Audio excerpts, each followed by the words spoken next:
आजाद की आजाद की आजाद की आजाद वंदे वंदे बोलो स्वतंत्र भारत की जिंदाबाद जिंदाबाद।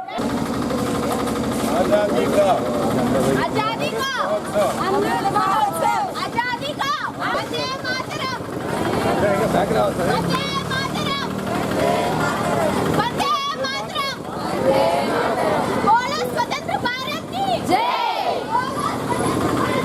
जय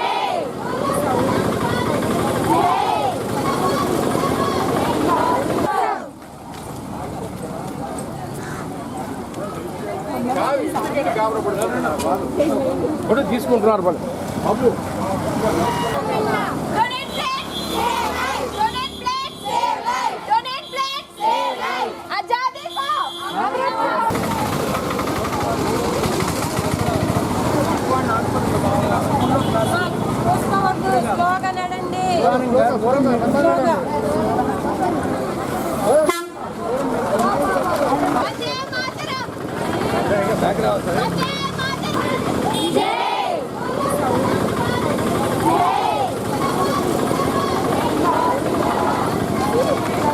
నా పేరు రవికుమార్ అండి. నేను Indian red cross society Visakhapatnam బ్రాంచ్కి సెక్రటరీగా పనిచేస్తున్నాను.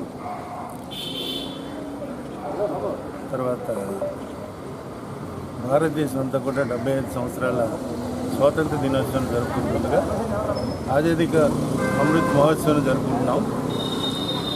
మా ప్రెసిడెంట్ గారు అయినటువంటి విశ్వభూషణ్ హరిచంద్రన్ గారు, గవర్నర్ గారు, ఆయన ప్లస్ మా ప్రెసిడెంట్ ఇక్కడ డిస్ట్రిక్ట్ డాక్టర్ ఏ మల్లికార్జున్ గారు, వీరి ఆదేశాల మేరకు, తర్వాత మా చైర్మన్ గారు అయినటువంటి డాక్టర్ వై శివనాథన్ రెడ్డి గారి సూచనల మేరకు ఈరోజు ఈ కార్యక్రమాన్ని జరపడం జరిగింది. దీనిలో భాగంగా చాలా వివిధ కాలేజీల నుంచి చాలామంది విద్యార్థులు వచ్చి చాలా ఉత్సాహంగా పాల్గొన్నారు. ఈరోజు ఈ మహార్యాలీని ఇక్కడ రెడ్ క్రాస్ నుంచి జగదాంబ, తర్వాత చిత్రాలయ మీదుగా ఆ కోట్ల మీదుగా తీసుకెళ్ళి తిరిగి ఇక్కడికి చేరడం జరుగుతుందండి. కలెక్టర్ గారిని కూడా అడిగాము. తర్వాత ఆయన దగ్గరికి వెళ్ళి ఆయన దగ్గర నుంచి ఫ్లాగ్ ఆఫ్ చేయించుకొని అక్కడి నుంచి మా ర్యాలీ కొనసాగుతుంది. ఇది ఈరోజు జరిగేటటువంటి కార్యక్రమం.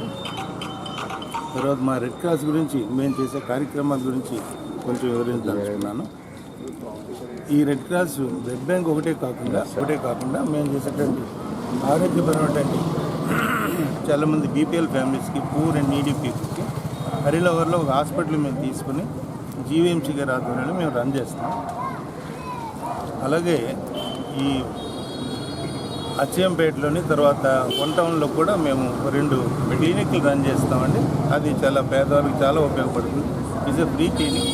డాక్టర్స్ తర్వాత వీళ్ళందరికీ మేము మంచి డాక్టర్స్ వేసి తర్వాత వాళ్ళందరికీ మంచి ఆరోగ్యపరమైనటువంటి సదుపాయాలు మేము కల్పిస్తున్నాం అక్కడ. ఇది కాకుండా చాలామంది నిరాశ్రయులకి ఒక 2 నైట్ షెల్టర్స్ ఉన్నాయి మా దగ్గర.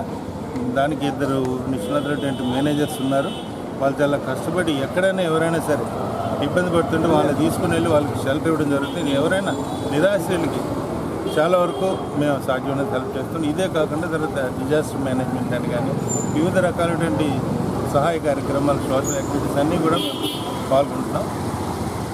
సో ఈ నక్షల్ ఇది తర్వాత ఒక వృద్ధాశ్రమాన్ని కూడా మేము తీసుకొని అది నడిపిస్తున్నామండి. వానప్రస్థ అని చెప్పి అది ఒక 40 మంది దాకా ఇన్మేట్స్ ఉంటారు. There all above 60 years age వాళ్ళందరికీ కూడా చూడడం జరుగుతుంది. అక్కడ కూడా రేపు ఈ ఆగస్ట్ 15న ఒక కార్యక్రమం జరపాలని మేము